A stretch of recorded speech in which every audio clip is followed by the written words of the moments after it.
রাসূলুল্লাহ সমস্ত সাহাবীগণের উপর মর্যাদা পূর্বের আম্বিয়া কেরামের, আর পূর্বের আম্বিয়া কেরামের উপর মর্যাদা আহলে বাইত রাসূলুল্লাহ। সেই দরবারের কিছু মৌলবী যারা আমাদেরকে কোনো কিছুতে হারাতে পারছে না, আলহামদুলিল্লাহ, তারা হুজুরের একটি বক্তব্য নিয়ে সমালোচনা করে থাকে।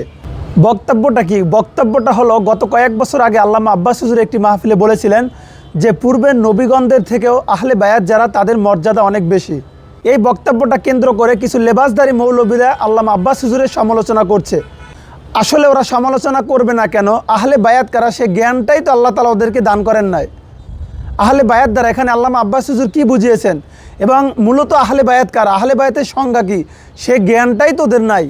এই মূর্খ বক্তাদের এবং এই মূর্খ মৌলবীদের সে জ্ঞানটুকু নাই যে আহলে বায়াত মূলত কারা। ওরা হয়তো ভাবছে আহলে বায়াত বর্তমানে যারা রাসূলুল্লাহ সাল্লাল্লাহু আলাইহি সাল্লামের আওলাদ দাবি করে, রাসূলুল্লাহ সাল্লাল্লাহু আলাইহি সাল্লামের বংশের লোক দাবি করে, হয়তোবা তারাই আহলে বায়াত। ওরা এটাই ভাবছে।